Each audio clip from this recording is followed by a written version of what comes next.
In this video, we're going to explain the structure and functioning of hard disk drives.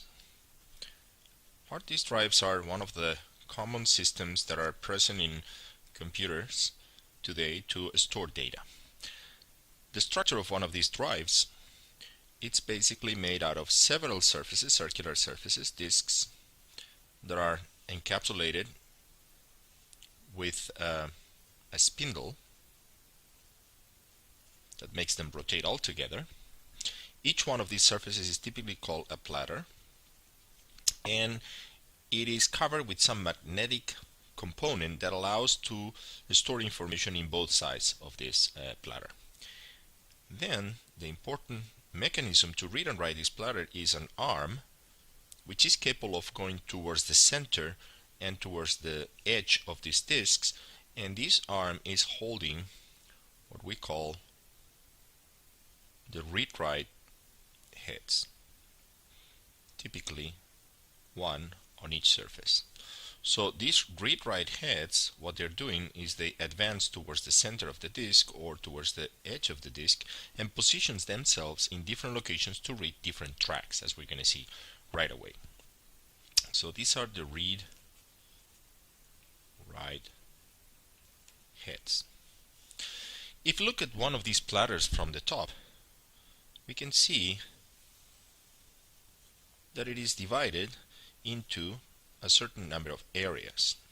Now, the number of areas of this division, it depends from manufacturer to manufacturer, but in principle the area is divided in portions like this. Each one of these surfaces in both sides, what we have here like concentric circles, is the notion of a track. So this is what is called a track. And again, it's another parameter that varies from manufacturer to manufacturer, but each platter has a certain number of tracks per surface, and all of them are concentric. Now, the division in these areas produces that each track is divided into an area like this, which is called a sector. And in the sector is where we find the data stored. This sector, if we draw it expanded like this, is actually made out of three regions. The first one is called the header, in which we have information identifying the sector. Then we have the data that is stored, and the last portion of this sector is what is called the trailer, and contains information to correct errors. In other words, if there is an error reading the data, this information here is used to correct the data previously read.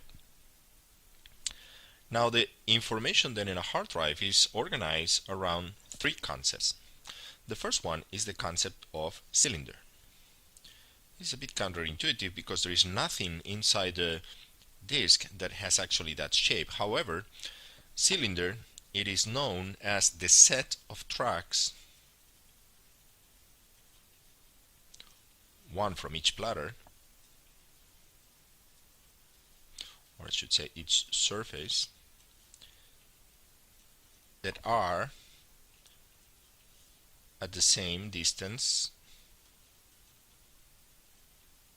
from the spindler.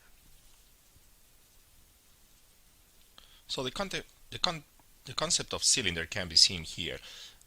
The heads are all of them at the same distance from the axis, from the rotation axis. Therefore, what I have is 1, 2, 3, 4, 5, 6 heads right now reading 6 different tracks. If I look them from above, these tracks, they are actually organized as if it was a cylinder. And this is the concept of cylinder that is used to refer to how the disk is organizing the information. So the first parameter worth studying is the number of cylinders in a disk, and this is typically directly related to the number of tracks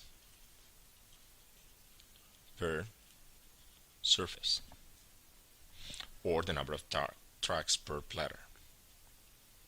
In other words, if I look at this platter and I see there are 10 tracks here, then when I put all 3 of these platters here, or all 6 surfaces, then I will have 10 cylinders, and I can refer to them like cylinder 0 to cylinder 9.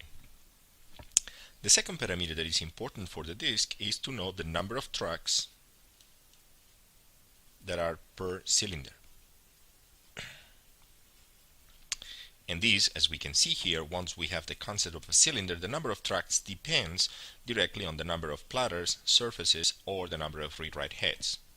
So this is actually the number of read-write heads or the number of platters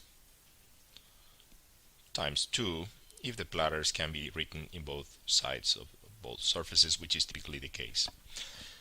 The third dimension to consider a disk organization is the number of sectors per track. And as we can see here, we have one track, and in this specific example, although again this division changes significantly from manufacturer to manufacturer, each track is divided into 1, 2, 3, 4, 5, 6, 7 sectors. Now with these three parameters, what we are able to compute is the number of sectors that are available in a disk. If we add the number of bytes per sector, then with these 4 parameters we are capable of calculating the disk capacity or disk size. Let's now analyze how much time is needed for one of these disk drives to locate and read or write one of the sectors. So the operation goes as follows. The first operation is to make sure that the read-write heads are positioned on top of the appropriate cylinder. So step number 1 is finding which is the appropriate cylinder. The time it takes this arm to move the heads either towards the axis or towards the edge of the platter to find the right cylinder is what is called seek time. And it's time for the head to reach the right cylinder. Once the read-write heads are positioned in the right cylinder, what we have to do, let's assume that the head is already positioned here and we're trying to read this sector over here. What we have to do is, if this disk is spinning in this direction, is wait until this sector passes right underneath this head and this information can be read. This delay is what is called rotational delay, and it's exactly the time that takes the sector to reach the head. If we add these 2 magnitudes, then we come up with one very important parameter of a disk, which is the access time.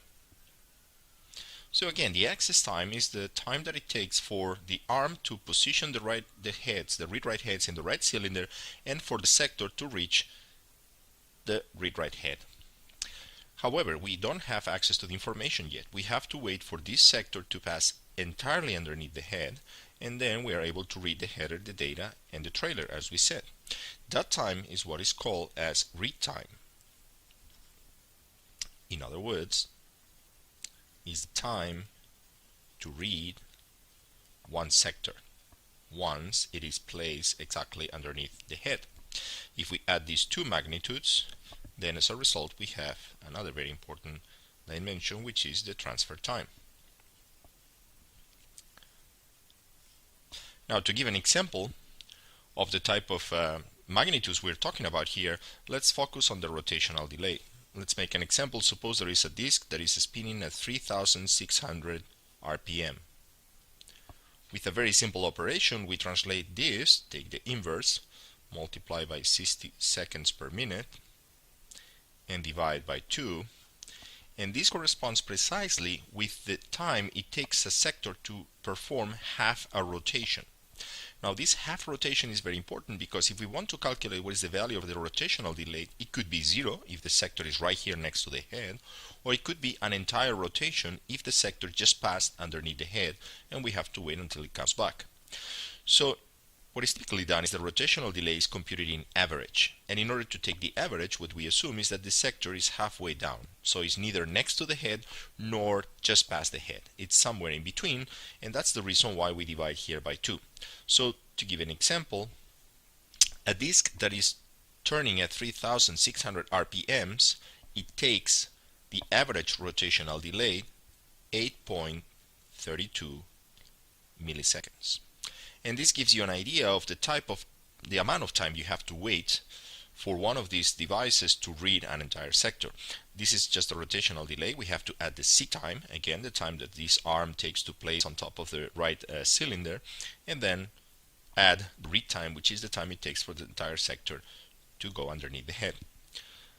We also should know that the time to locate the right track to be read within the cylinder requires no time, because choosing the right track in the cylinder is as simple as selecting one of these read-write heads, which will read the sector from the right surface of the platter, and therefore there is no delay involved on selecting the track. However, we do have delay on selecting the right number of the right cylinder and the right sector, and of course the read time to wait